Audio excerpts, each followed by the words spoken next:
still on justice for Mohbad, even though we are seeing a kind of fracas.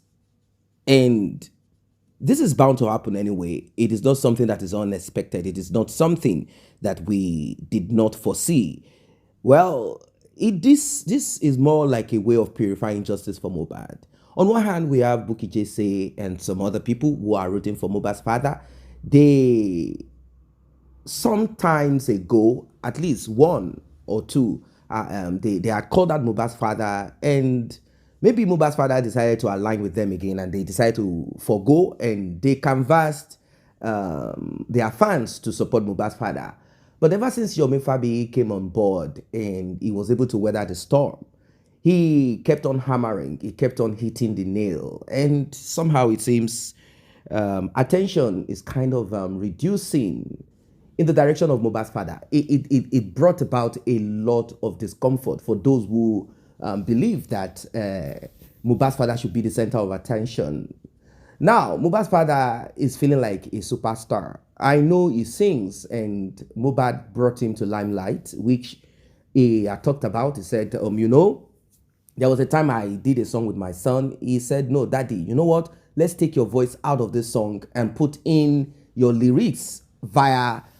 instrument. These are some of the things that Mohbad's father didn't like. He's like, my son does not value me, doesn't respect me, doesn't see me like, and that's one thing that I want us to ponder upon as we go into what I call the explosive. Yes,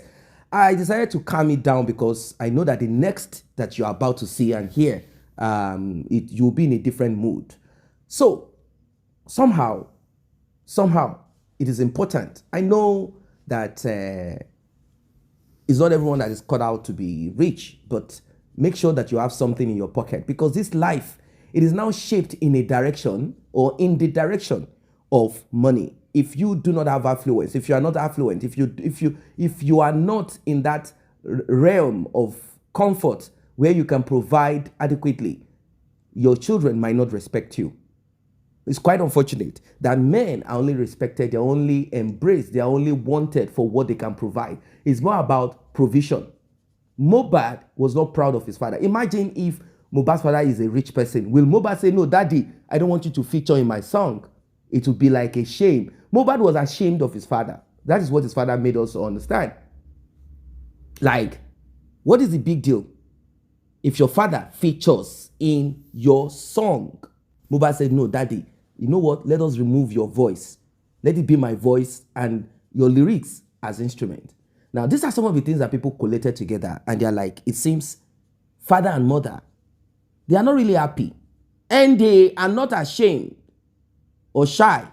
to talk about it during his demise. Now, we have two sides. One,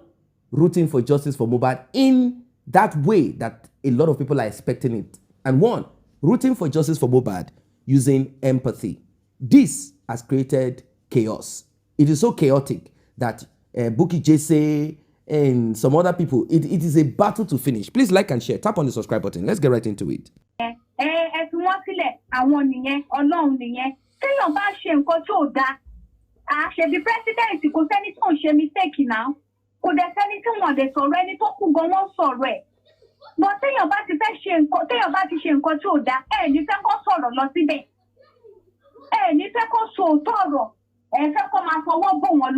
Adẹ̀ni afẹ́ nǹkan adẹ̀fẹ́ change ní Nàìjíríà ṣé bí change ṣe fẹ́ wá nìyẹn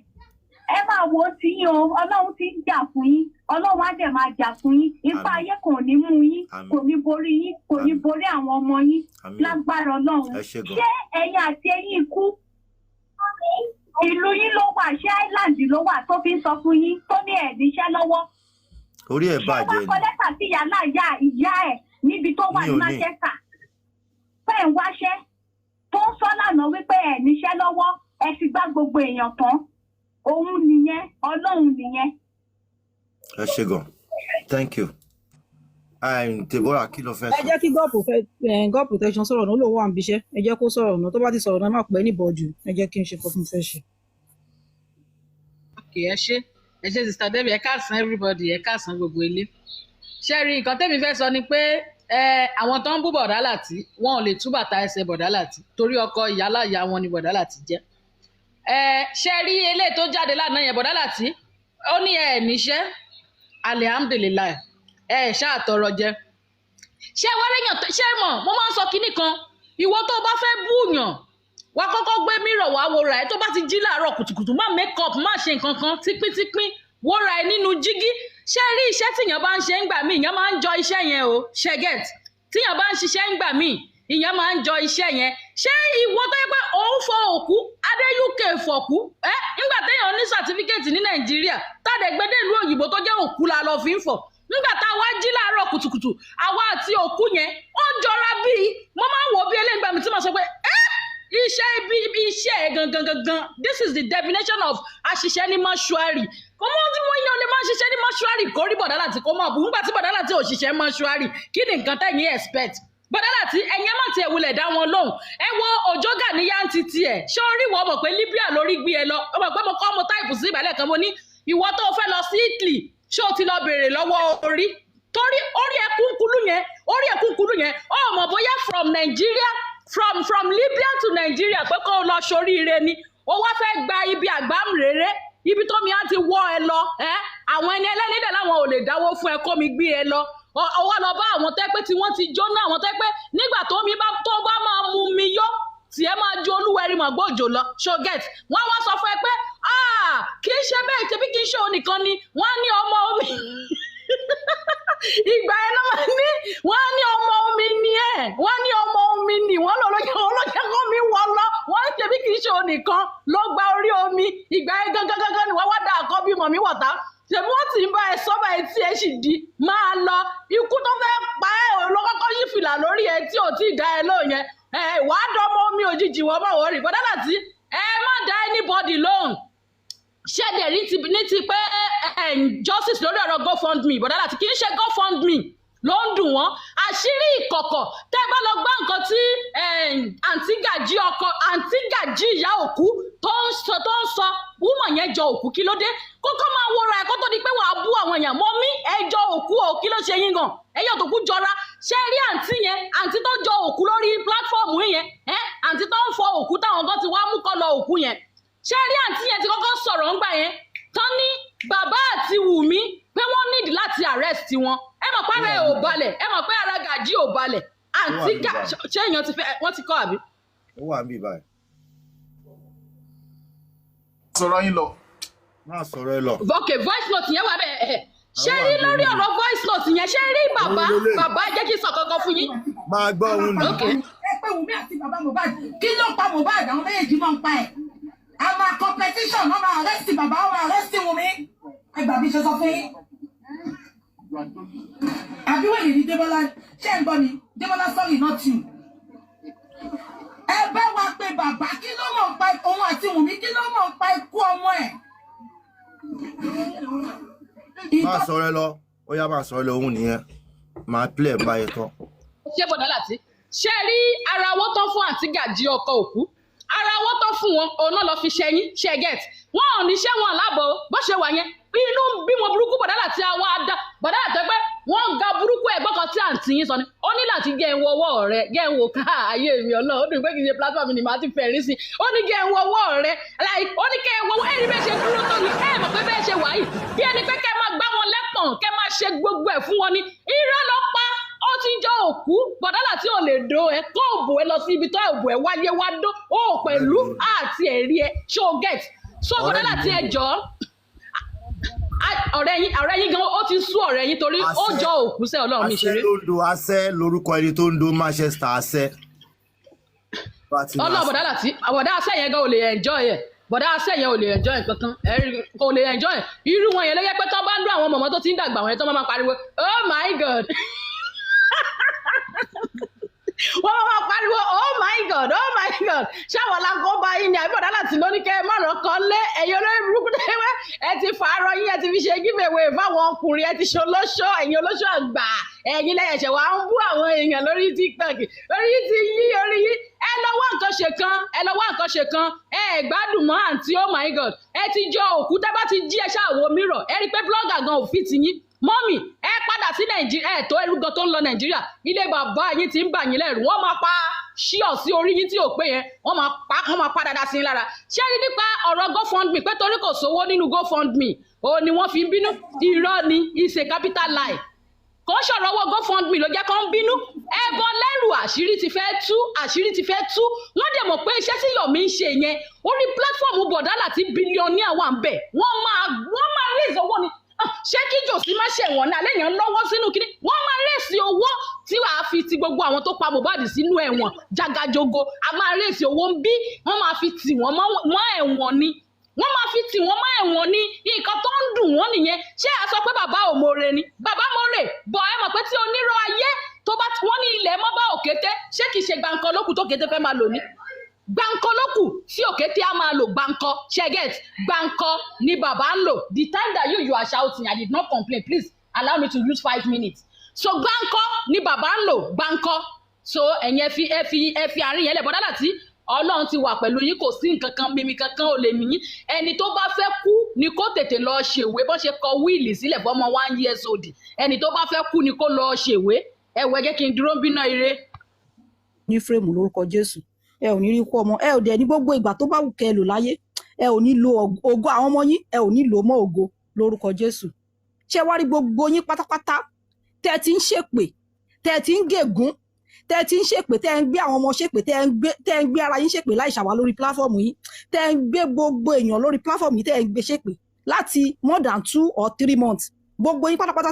tá a wá sọ pé tá a rò pé a jọ ń wá justice tẹ́lẹ̀ ní ọ̀rọ̀ tí àwa ò mọ̀ yí pé ẹ̀yin ní pay master àdàbí tí ẹ̀ bá ti ní pay master òun ní ègún yóò fi ní ṣẹlẹ̀ yín lórí ṣùgbọ́n tó bá ti jẹ́ pé lótìtọ́ àti lódodo lẹ ní pay master tó dẹ̀ jẹ́ pé lótìtọ́ àti lódodo lẹ ń gbé àwọn tó wà lórí platform yìí ṣépè tẹ́ ń gbé wọn gégún ṣẹ́rí ègún yìí ó wà fún gbogbo yín tá a rò pé a jọ ń wá justice ṣùgbọ́n tó jẹ́ pé at the end of the day tá a wá rí dájú pé kì í ṣe justice lẹ ń wá wípé ẹni àwọn tó ń sanwó fún yín àwọn tó wà nídìí ikú Mohbad tó ń sanwó fún yín ẹni àwọn tó ń sanwó fún yín ẹni àwọn pay master ẹni ìyá sàlẹ̀ ẹni bàbá sàlẹ̀ tó fún yín lówó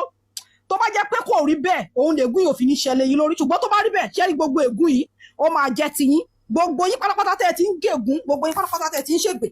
gbogbo yín tẹ́ ẹ ń gbé píkṣọ àwọn èèyàn síta tẹ́ ẹ ń gbé píkṣọ wa síta tẹ́ ẹ ń gbé píkṣọ gbogbo àwọn tó wà lórí pláfọ́ọ̀mù yìí síta tẹ́ ẹ ṣépè fún Yomi tẹ́ ẹ ṣépè fún àwọn tó wà lórí pláfọ́ọ̀mù yìí tẹ́ ẹ ṣépè fún bọ̀dà láti tẹ́ ẹ ṣépè fún àwọn ọmọ gbogbo yín ègún ni fún yín ní ìlú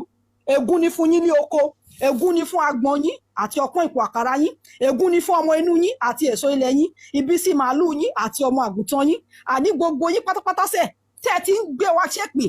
gbogbo yín pátápátá tẹ́ ẹ ń ṣépè tẹ́ ẹ ń gégún tẹ́ ẹ ń gbé píṣọ àwọn èèyàn jáde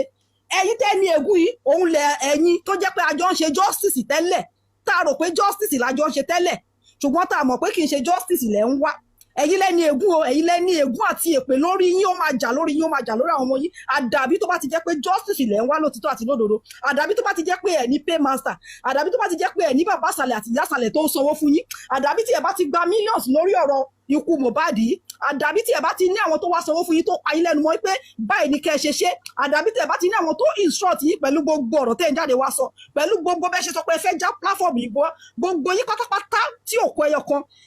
àní ègún yìí sẹ̀ mo ló wà fún ẹ̀yin tí a jọ ń wá justice tẹ́lẹ̀ ṣùgbọ́n tá a wá rí pé kì í ṣe justice lẹ́ ń wá gbogbo yín tẹ̀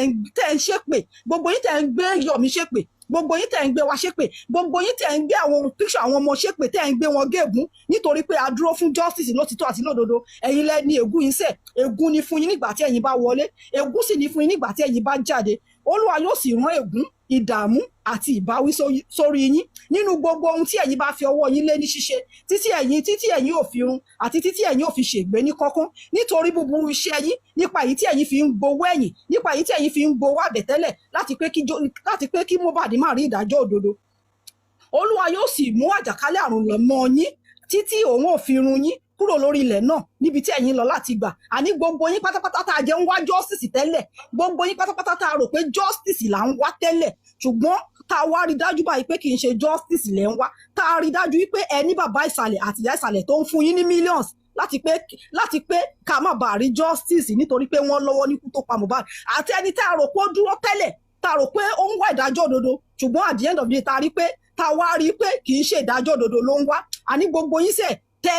jáde tẹ́ ń ṣépè, gbogbo yín tẹ́ ń da Yomi Fabiyi láàmú, gbogbo yín tẹ́ ń dà wá láàmú lórí platform yìí, gbogbo yín tẹ́ ń gbé wa ṣépè lórí platform yìí láì ṣẹ̀yìn, láì sí nǹkan tá a ṣe fún yín, torí pé a dúró lórí ìdájọ́ òdodo, torí pé a sọ pé àwa selective justice, torí pé a sọ pé justice tá ń wá, pé justice tó máa mú onílé, tó máa mú àlejò, ipò òun là ń wá, tẹ́ wá torí yẹn tẹ́ wá gbógun tì wá. Àdàbí tó bá ti jẹ́ pé kì í ṣe orí ìdájọ́ òdodo la dúró lé lórí, àdàbí tó bá ti jẹ́ pé ẹ ò da justice yìí láàmú, àdàbí tó bá ti jẹ́ pé lórí òtítọ́ lẹ́yìn wà, àdàbí tó bá ti jẹ́ pé ẹ ò ní bàbá àsàlẹ̀ àti ìyá àsàlẹ̀ tó ń sanwó fún yín, àdàbí tó bá ti jẹ́ pé ẹ ò gba owó àbẹ̀tẹ́lẹ̀, ẹ ò gba owó ẹ̀yìn lórí justice for Mohbad, pé kí Mohbad má bàa rí justice, òun ni ègún yóò fi ní ṣẹlẹ̀ yín lórí. Ṣùgbọ́n tó bá ti jẹ́ pé ẹ ń gba owó ẹ̀yìn níbì kan, tí ẹ ń gba owó àbẹ̀tẹ́lẹ̀ níbì kan, tí ẹ ń da justice láàmú, tàbí tí ẹ ti mọ̀ yí pé justice yìí yóò fẹ́ mú àwọn kan tẹ́ ẹ nífẹ̀ẹ́ sí, tẹ́ ti mọ̀ pé justice yìí kì í ṣe Wùmí nìkan ló fẹ́ mú, ó fẹ́ mú àwọn kan tí ẹ ti ẹ̀ lérò, tẹ́ wá torí yẹn tẹ́ wá ń darú, àgbógbó ègún yìí máa ṣẹlẹ̀ yín lórí. Olúwa yóò sì mú àjàkálẹ̀ àrùn lẹ̀ mọ́ yín títí òun fi run yín kúrò lórí ilẹ̀ náà níbi tí ẹ̀yin lọ láti gbà.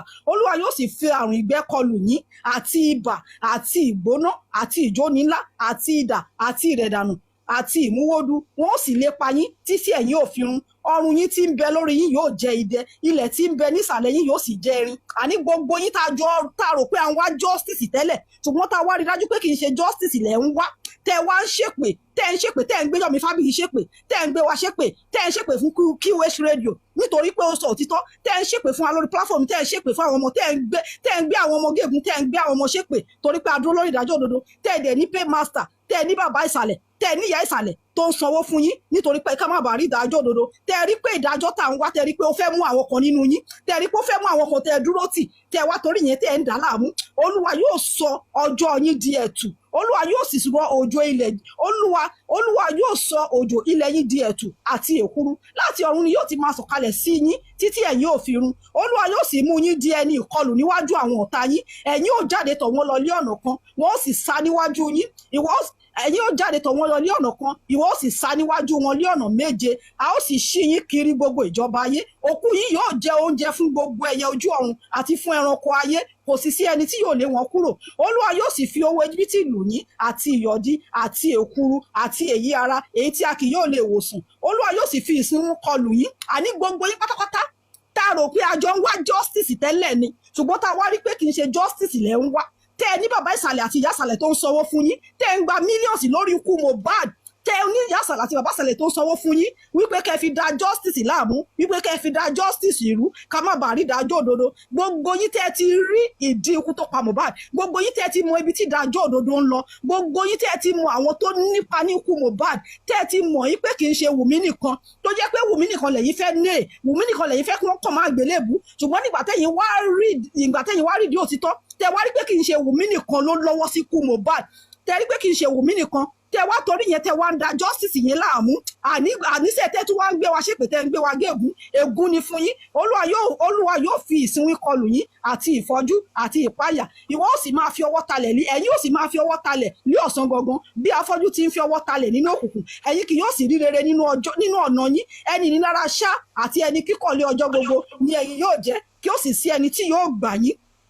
Bẹ́ẹ̀ ni yóò rí, àṣẹ ọ̀run ògún ní orúkọ ti Baba àti ní ti Ọmọ àti ní ti Ọlọ́run ẹ̀mí mímọ́. Àdàbí tó bá ti jẹ́ pé ìdájọ́ òdodo lẹ̀ ń wá lótìtọ́ àti lódodo, ṣùgbọ́n tó bá ti jẹ́ pé kì í ṣe ìdájọ́ òdodo lẹ̀ ń wá, tó jẹ́ pé ti ríbi tí ìdájọ́ ń lọ, ṣùgbọ́n tẹ wá ń dá láàmú, tẹ wá ń gbowó ẹ̀yìn, tẹ sọ pé àní rí justice yẹn, tẹ sọ pé ẹ̀fẹ́ kí wọ́n kọ ẹ̀fẹ́ kí àṣírí àwọn kan tú, gbogbo ègún wọ̀nyí ó máa ṣẹlẹ̀ yín lórí, ó máa ṣẹlẹ̀ àwọn ọmọ yín lórí. Gbogbo yín tẹ́ ń gbé Yomi Fabiyi ṣépè, tẹ́ ń gbé Yomi Fabiyi ré, tẹ́ ń gbé wa ṣépè, tẹ́ ń gbé ara yín ṣépè lórí platform tí kì í ṣe àwa, tẹ́ ń gbé bọ̀dà láti ṣépè, tẹ́ ń ṣépè fún àwọn ọmọ, tẹ́ ń ṣépè fún ìyàwó ẹ̀, tẹ́ ń ṣépè fún gbogbo, tẹ́ ń ṣépè fún àwọn tó wà lórí platform yìí. Gbogbo yín pátápátá yẹn tí ẹ ń gbé QH radio ṣépè nítorí pé ó dúró lórí ìdájọ́ òdodo, ṣé rí gbogbo yín yẹn pátápátá ègún ní Deuteronomy 28 yìí ó máa ṣẹlẹ̀ yín lórí, ó máa ṣẹlẹ̀ àwọn ọmọ yín lórí. Alẹ́ mọ yín tipẹ́tipẹ́, alẹ́ mọ yín kọ́dùn tó parí ẹ ti bẹ̀rẹ̀ sí ní máa rí ìdààmú, kọ́dùn tó parí ogun ọ̀run àti ìjọ pàṣẹ ti yín, kọ́dùn tó parí ègún yẹn àti máa ṣiṣẹ́ lórí yín. Bẹ́ẹ̀ ni yóò rí, àṣẹ ọ̀run ògún ní orúkọ ti Baba àti ní ti Ọmọ àti ní ti Ọlọ́run ẹ̀mí mímọ́. Àmín. Mò ń bọ̀, omi ò tí ì dé o, ẹ má ti pẹ́ anybody, mò ń bọ̀ o.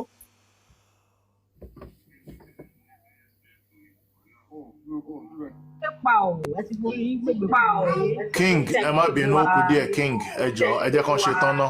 so please.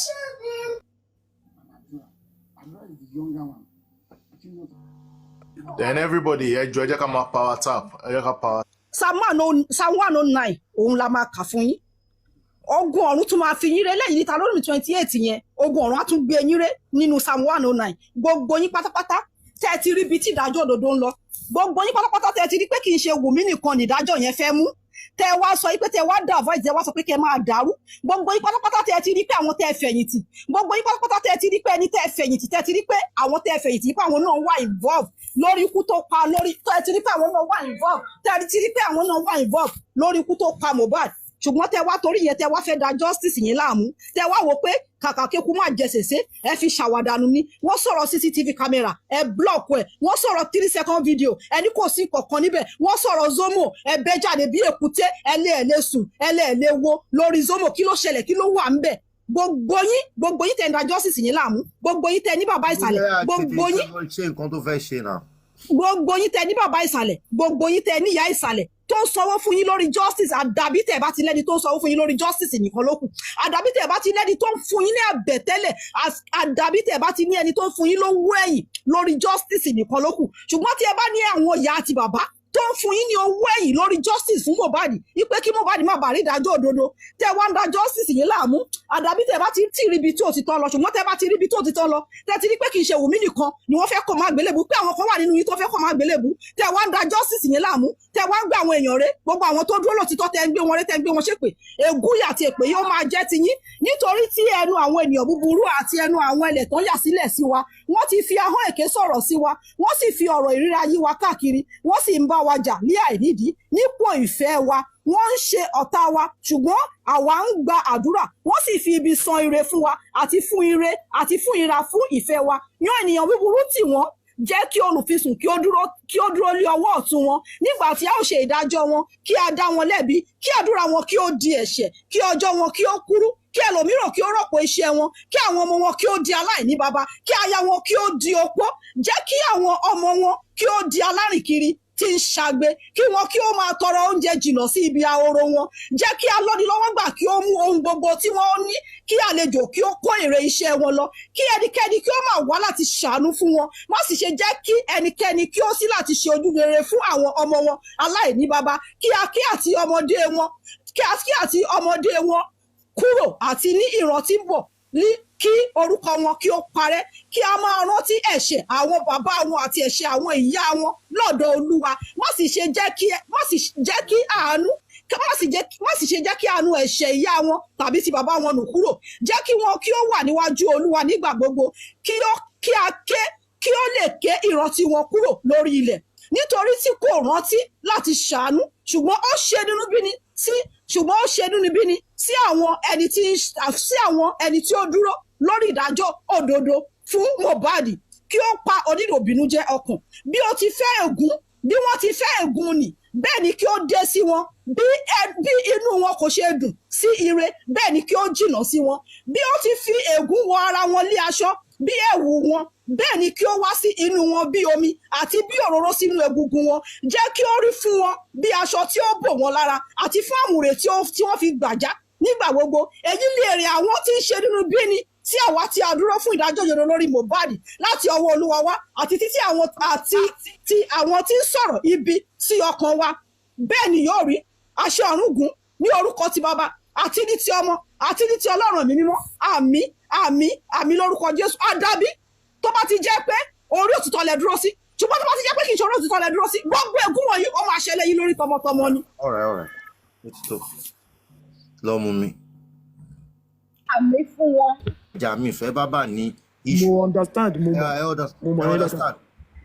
mi ò fẹ́ bá bàbá ní issue but èmi wá expect àṣẹ àgbàlagbà láàrin wa táwa rò pa àgbàlagbà láàrin wa ipe tí n bá tiẹ̀ ń bá I will give you example kí n wá máa bá kọfí jà tí bàbá bá ní ìfẹ́ justice tòótọ́ ẹ̀tọ́ wọn láti pè mí pé láti Mr. Láti ẹ̀ ní ìdí gbogbo nǹkan báyìí ẹ má bára yín jà èmi lẹ̀ ń jà fún ẹ̀yin méjèèjì bára yín jà lójú mi. Ibi tí mo lọ. I was expecting Baba to stand in that role. Ibi tí mo lọ gọgọgọgọ nìyẹn ni pé tó bá yẹ pé bàbá wọ́n fẹ́ true justice wọ́n dúró bí àgbàlagbà tó lè kò yẹ kí kinní kó escalate débi tó dé débi tí ṣebí wọ́n máa ń lọ sórí platform Bukky Jesse wọ́n máa ń lọ sí fún ti coffee ṣé wọ́n máa sọ pé wọn ò rí bí àwọn people yẹn ṣe ń ta sí yín ni but àwọn gangan wọn ò fẹ́ justice ó dàbí pé I'm sorry to say it I will say it the truth ẹ lọ wo àwọn èèyàn tó tẹ̀lé bàbá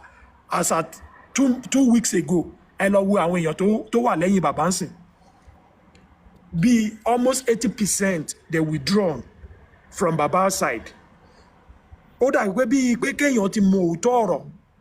kó máa wá ibi tó máa da òótọ́ ọ̀rọ̀ yẹn tí ò yé mọ́ ó fẹ́ da gbogbo kìíní yẹn ó fẹ́ sọ di rough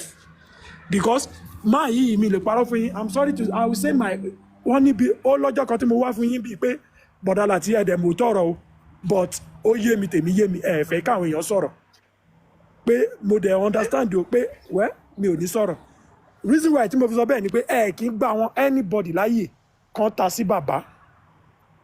àwọn èèyàn dẹ̀ mọ kinní yẹn pé ẹ má ta sí fún bàbá bọ̀ bàbá yẹn wọ́n dúró ní bíi pé kán máa bú yín nǹkan tó lè mú wọn kán lọ sórí kinní bàbá ló fà mí lé wọn lọ́wọ́ orí platform kan fi náà ti kọ́ mú ìgbẹ́ yẹn lẹ̀ lọ́jọ́ yẹn that was last 2 weeks bóyá last week ní àbí kinní tó ń mú ìgbẹ́ yẹn lẹ̀ pé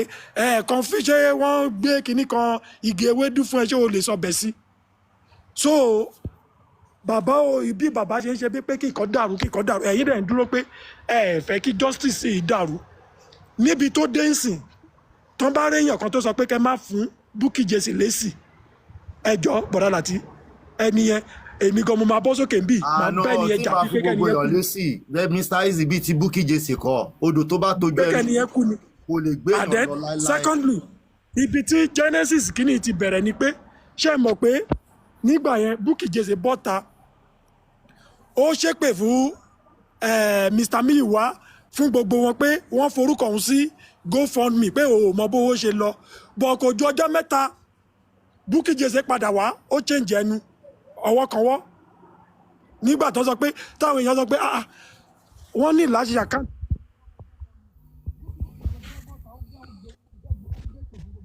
ẹ̀yìn ó máa dá ẹ̀yìn yẹn padà màá gbowó ẹ̀yìn yẹn mo dáwọ́ sí GoFundMe màá gbowó ẹ̀yìn yẹn lọ́wọ́ ẹ̀ ló lọ fowó yẹn rẹ yín ó ti jẹ dòdò kò lè sòdodo mọ́ ni ò ṣe lè sọ krim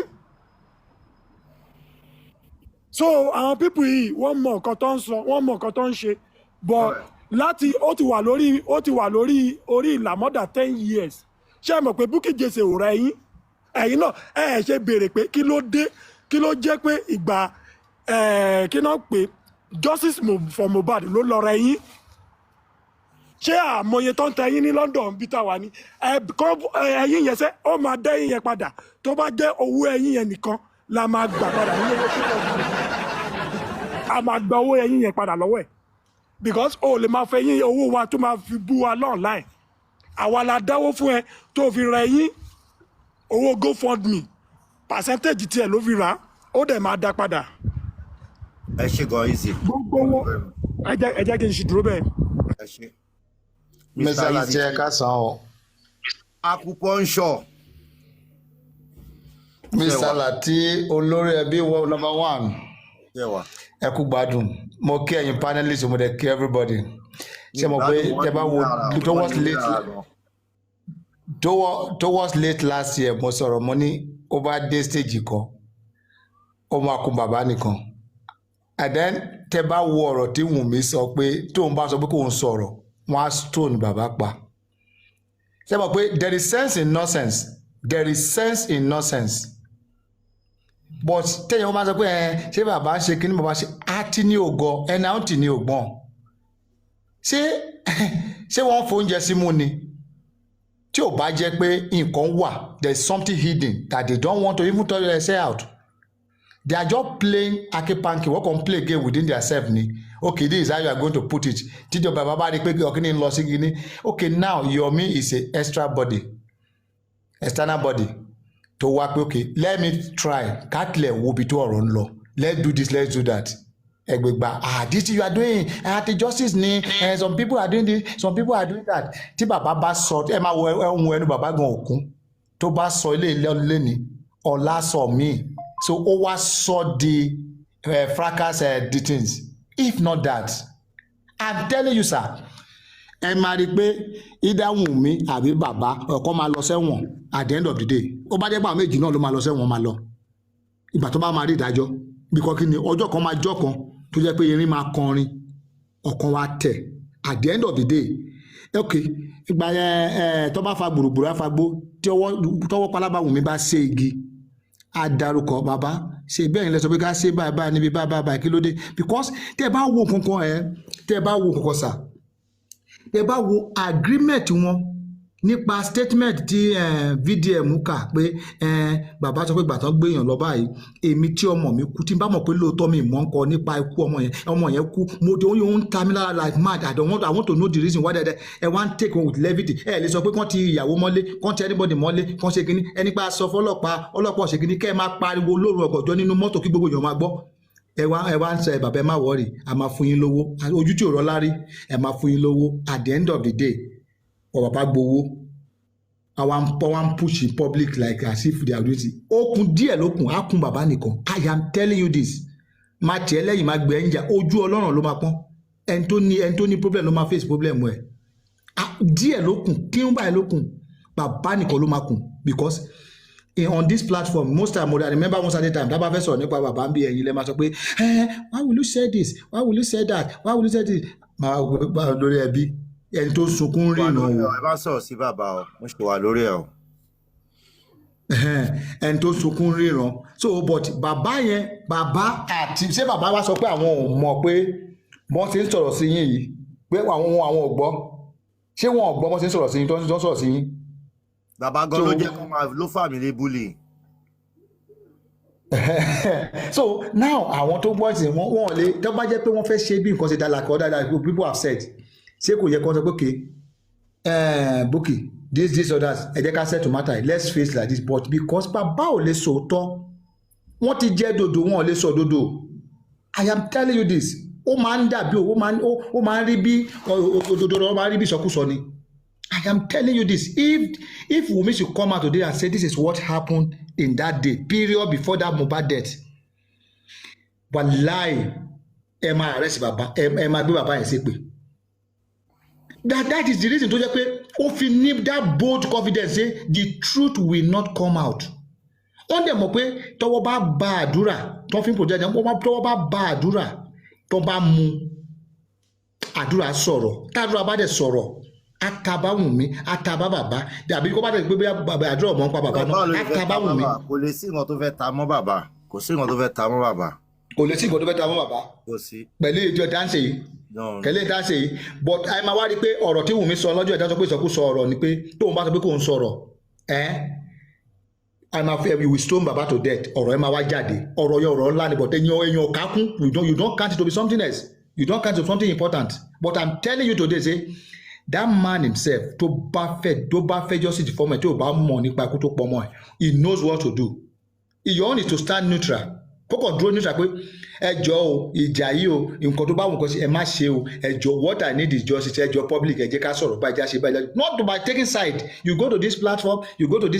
at the end of the day àwọn tó wá ń contribute owó mi tí mo contribute lórí GoFundMe mo dẹ́nu sọ fún crunchy queen kó bá mi lọ gbà ó yìí ń dùn mí up to date ó ń dùn mí because I did not see at the end of the day wọn accountability ò jẹ́ wọn ò jáde lórí ẹ̀ so ètò yẹ kó dúró as a neutral person pé this is how we are going to do this kẹjẹ ká ṣe kíní ibẹ̀ ká ṣe báyìí you don't stand like that ẹ wá tó wá ń bá wọn wá ń dúró sórí platform tó ń ti ń bú àwọn tó contribute huge amount of money ṣé Mohbad fún yín lówó kó tó kú ni ṣé ó fún mi lówó rí ni ṣé mo mọ̀ rí ni ṣé ẹ̀yin mọ̀ rí ni who knows Mohbad before he die pé okay o I have come encounter with him one on one pé ó yẹ fún mi lówó he's a good boy fine. But why is it that pé àwọn tó wá ń jà fún pé wọ́n lè rí ìdájọ́ òdodo òun náà lè wá bash lè wá tó pé kọ́ máa ṣe kínní with your effort in this or this justice for Mohbad with your effort with the effort of the panelists and others I am telling you it is a big shame it's a big shame àmọ́ máa sọ pé bàbá yẹn mọ kò mọ nǹkan tó ń ṣe wọ́n tó ń jẹ bọ́ mú ni tó máa fẹ́ gé wọn lọ́rùn ṣé wọ́n mọ̀ ni ṣé tó máa ta lọ́lọ́run dá láyé tí ò ní ẹ̀rí ọkàn àbí ẹ̀rí ọkàn wọn ti kú ni ìdí àbí àtẹnudọ́ wọn ti rògbà pé this is what I can get if I by doing this I will be able to get money I will be able to do this I will be able to do that ṣé wọn tó ń jẹ bọ wọn nímú ni kọ́ tó jẹun láàárọ̀ ṣé wọ́n mọ̀ kó yẹ kó jẹun ni ṣé wọ́n mọ̀ kó tó jẹ́ òótọ́ ni is it hard at that age téèyàn bá lọ sòótọ́ ìgbà wo ló fẹ́ sòótọ́ ṣé ìgbà tó bá pé 100 years tó jẹ́ tí ò bá lè sọ̀rọ̀ mọ́ ló máa sòótọ́. Why can't you come up and say what you know about this thing and then forget about all this thing for you to be going for one place and another to come and be bashing those people who are contributing money as if it is their son. Welcome back. As you can see, it has become like a do or die affair. Some might call it fracas, while some might, kind of see it as what it should be. It is quite unfortunate, really, very much unfortunate. This is not what a lot of people thought about. It's not something that a lot of people believed was going to happen. But here we are. We are experiencing this catastrophe on Justice for Mohbad, a situation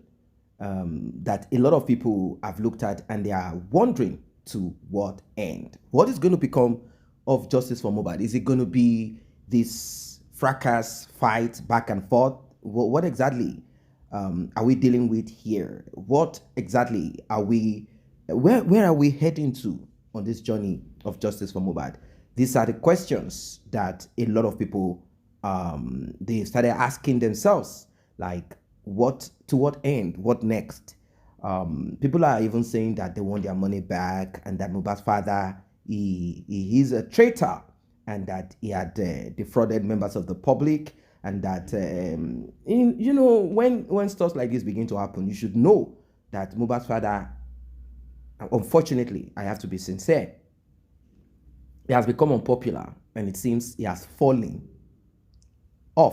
out of grace. The grace that Mohbad's father enjoyed, that empathy that people had for him, that empathy that people showed him,